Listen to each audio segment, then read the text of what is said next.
Hi friends, welcome to my YouTube channel Jakkula JV TV. పల్నాడులో జరుగుతున్నటువంటి హింసాత్మక సంఘటనలు చూస్తుంటే చాలా బాధేస్తుంది. అయితే వాటిని అరికట్టాల్సినటువంటి నాయకులే వాటిని మళ్ళీ ఆజ్యం పోస్తుంటే ఇంకా బాధేస్తుంది. అందులో భాగంగా గణేశ్వరపాడు గ్రామంలో నిన్న జరిగినటువంటి సంఘటన చాలా బాధాకరం. ఇది ఎవరు చేసినా సరే న్యాయపరమైన చర్యలు తీసుకోవాల్సిన అవసరం ఎంతైనా ఉంది. ఖచ్చితంగా దీన్ని మేము స్వాగతిస్తున్నాం. ఏ పార్టీ వారు చేసినా సరే ఇలాంటి సంఘటనలు నియోజకవర్గంలో అన్ని చోట్ల రెండు పార్టీలకు సంబంధించినటువంటి ఈ యొక్క కార్యకర్తల మధ్య గొడవలు జరుగుతూనే ఉన్నాయి. ఎక్కడ ఏ ఆధిపత్య పార్టీ ఉంటే వాళ్ళు దాని మీద గొడవలు చేస్తూ ఉన్నారు. వీటిని అన్ని పార్టీలకు సంబంధించిన అభ్యర్థులు ఖండించాల్సిన అవసరం ఉంది. అన్ని పార్టీలకు సంబంధించిన కార్యకర్తలు కూడా సమన్వయం పాటించాల్సిన బాధ్యత మీ అందరిపైన ఉంది. ఎందుకంటే ఎలక్షన్ రోజు చెదురుమదులు సంఘటనలు జరిగితే జరుగుండొచ్చు, కానీ తర్వాత జరుగుతున్న పరిణామాలు ప్రతి ఒక్కరూ గమనించండి. కుటుంబాలు చిన్నాభిన్నం అయితే పల్లెటూర్లు శ్మశానాలుగా మారతాయి. కాబట్టి ఖచ్చితంగా సమన్వయం పాటించాల్సిన బాధ్యత మీ అందరిపైన ఉంది.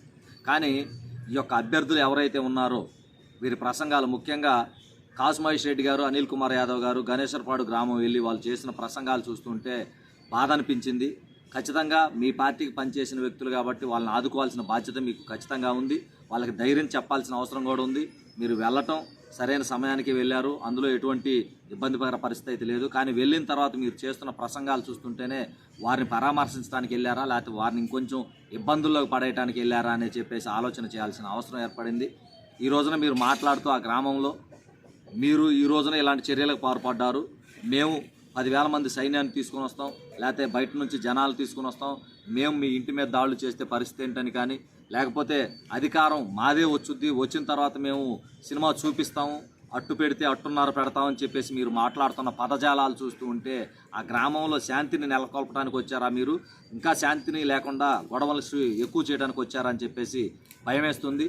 గ్రామంలో శాంతిని నెలకొల్పాలంటే మీరు ఖచ్చితంగా న్యాయపరమైన చర్యలు తీసుకోవాలని పోలీసులు డిమాండ్ చేయాలి.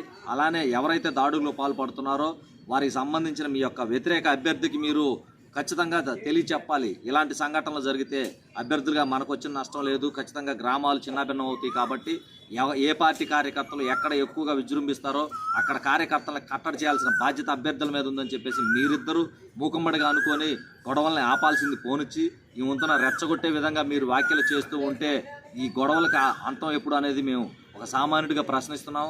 అందులో భాగంగా మీరు జంగా కృష్ణమూర్తి గారి గురించి ప్రస్తావించడం జరిగింది. కాసు మహేష్ రెడ్డి గారు కావచ్చు, అనిల్ కుమార్ యాదవ్ గారు కావచ్చు, జంగా కృష్ణమూర్తి గారి గురించి ప్రస్తావించడం జరిగింది. మేము ఒకటే అడుగుతున్నాం కాసు మహేష్ రెడ్డి గారిని, జంగా కృష్ణమూర్తి గారు ఎక్కడికి వెళ్ళారని మీరు ప్రశ్నిస్తున్నారు. ఆయన ఎర్రతనేని శ్రీనివాసరావు గారు గత 30 సంవత్సరాల నుంచి రాజకీయంలో ప్రత్యర్థులుగా ఉన్నారు.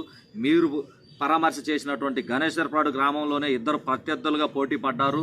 కానీ ఏ రోజు హింసాత్మక సంఘటనలో ఆ రోజు జరిగిన దాఖలాలు కనిపించలేదు.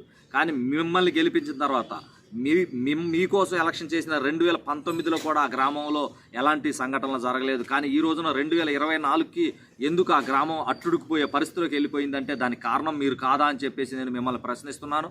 మీరు అక్కడ ఉన్న పరిస్థితులను బేరీ చేసుకోకుండా, అక్కడ ఉన్నటువంటి సామాజిక వర్గాలను బేరీ చేసుకోకుండా ఖచ్చితంగా మనకు మెజారిటీ రావాల్సిందే అని చెప్పేసి అక్కడ గ్రామంలో ఉన్నటువంటి ఆ యొక్క మీ యొక్క యువతని రెచ్చగొట్టే విధమైన ప్రసంగాలు చేసి అనిల్ కుమార్ గౌడ్ ఒక పక్క మేసాలు గడ్డాలు దువ్వుతూ అక్కడ ఉన్న యువతని రెచ్చగొట్టేసి ఈ రోజున వాళ్ళు దాడులకి వాళ్ళ యొక్క పార్టీ అభిమానాన్ని మీరు గట్టిగా రెచ్చగొట్టి దాడులకు పూరుకొల్పేలా ప్రయత్నాలు చేసి ఈ రోజున వాళ్ళ కుటుంబాలు చిన్నాభిన్నమయ్యే పరిస్థితికి కారణం మీరు కాదని మేము ప్రశ్నిస్తున్నాము. ఇప్పటి వరకు జంగా కృష్ణమూర్తి గారు ఎన్ని ఎలక్షన్లు చేశారు? అక్కడ దాదాపు 4 అభ్యర్థులు బీసీ అభ్యర్థులు పోటీ చేశారు అదే గ్రామం నుంచి.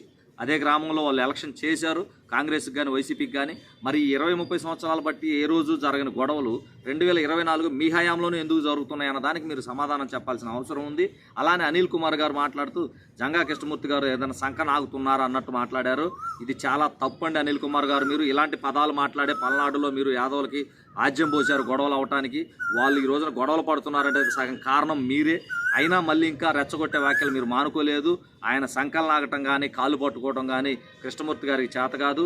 తనకు తెలిసిందల్లా ఒకటే, ఎక్కడా కూడా గొడవలు పడకుండా తన సామాజిక వర్గం కావచ్చు, ఎస్సీ ఎస్టీ బీసీలు కావచ్చు, తన వెంట నడిచినటువంటి అగ్రవర్ణాలు కావచ్చు, ఎలక్షన్ల కోసం ఎక్కడా సరే ఫ్యాక్షనిజం అనేది ఉండకూడదనే ఉద్దేశంతో తను రాజకీయ జీవితాన్ని ప్రారంభించిన దగ్గర నుంచి ఈ రోజు కూడా తను ఎలక్షన్లో ఎక్కడ హింసాత్మక సంఘటనలు జరిగిన దాఖలాలు లేవు. తను గెలిచినా ఓడినా హుందాతనంగా గ్రామాలు దెబ్బతినకుండా, పార్టీ కార్యకర్తలు దెబ్బతినకుండా అతను ప్రవర్తించాడే తప్పితే మీలాగా వచ్చేసి మీసాలు దువ్వుతూ, తొడలు కొడుతూ, రెచ్చగొడుతూ అమాయకు యువతని ఈ రోజున ఎలక్షన్లో మీరు పుసిగొల్పి ఈ రోజున గ్రామాల్లో గొడవలు సృష్టించే విధమైన ప్రసంగాలు చేసి ఈ రోజున యాదవులు కావచ్చు, ఎస్సీ ఎస్టీ బీసీ మైనార్టీలు కావచ్చు ఇబ్బంది పడే పరిస్థితికి కారణం మీరు కాదని చెప్పేసి నేను ఈ వీడియో ముఖంగా మిమ్మల్ని ప్రశ్నిస్తున్నాను. అలానే మీరు మాట్లాడుతూ ఉన్నారు, గణేశ్వరపాడు గ్రామంలో జరిగింది పార్టీకి సంబంధించిన కార్యకర్తలకు సంబంధించిన ఇష్యూగా టీడీపీ కావచ్చు, వైసీపీ కావచ్చు అని చెప్పేసి మీ ఎమ్మెల్యే అభ్యర్థి చెప్తుంటే మీరు మరో పక్కన లేదు ఇది యాదవులకు సంబంధించిన సమస్య అని చెప్పేసి యాదవులు మొత్తం మీద రుద్దుతూ రెచ్చగొట్టే విధంగా మాచవరం మండలం ఉన్న యాదవులు సరిపోతారు మిమ్మల్ని తిరగనివ్వకుండా చేయడానికి అని చెప్పేసి ఇది మళ్ళీ రెండు వర్గాల మధ్య, రెండు పార్టీల మధ్య కాకుండా రెండు కులాల మధ్య చిచ్చు పెట్టే విధంగా నువ్వు ఈ రోజున గొడవని ప్రేరేపిస్తున్నావంటే సిగ్గుండాలి అనిల్ కుమార్ యాదవ్ గారు. మీరు దయచేసి గొడవల్ని తగ్గించడానికి ప్రయత్నించండి తప్పితే ప్రేరేపించే ప్రయత్నాలు చేయొద్దని చెప్పేసి నేను మిమ్మల్ని రిక్వెస్ట్ చేస్తున్నాను. మీ సొమ్మేం పోయింది, మీరు గెలిచినా ఓడినా మీరు ఉండేది నెల్లూరులోనో లేకపోతే ఢిల్లీలోనో ఉంటారు. కానీ ప్రతిరోజు ప్రతి నిత్యం అక్కా బావ అనుకుంటూ, అన్నా తమ్ముడు అనుకుంటూ ఇద్దరు పొలాల గట్లు మధ్యలో ఉంటూ జీవనం సాగించాల్సింది ఆ గ్రామంలో ఉన్నటువంటి ఈ యొక్క ప్రజలు. వారి మధ్య మీరు సిచ్చు పెట్టేసి వారి జీవితాలను దయచేసి మీరు నాశనం చేయొద్దని చెప్పేసి నేను ఈ వీడియో ముఖంగా మిమ్మల్ని డిమాండ్ చేస్తూ ఉన్నాను.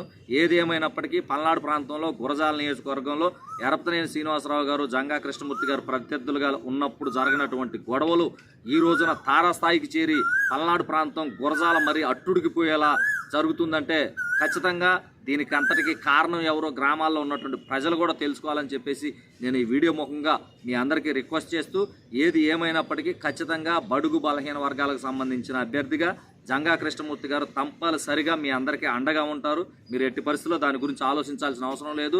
అనిల్ కుమార్ మరొక మాట మాట్లాడుతూ ఎక్కడున్నావయ్యా అని చెప్పేసి అంటున్నారు కృష్ణమూర్తి గారిని. ఇంత సంఘటనలు, హింసాత్మక సంఘటనలు జరుగుతుంటే ఆ గ్రామంలోకి వచ్చేసి మళ్ళీ ప్రెస్ మీట్లు పెట్టేసి వాళ్ళని ఇంకొచ్చే రెచ్చగొట్టే విధమైనటువంటి చర్యలు జంగా కృష్ణమూర్తి గారు చేయరు.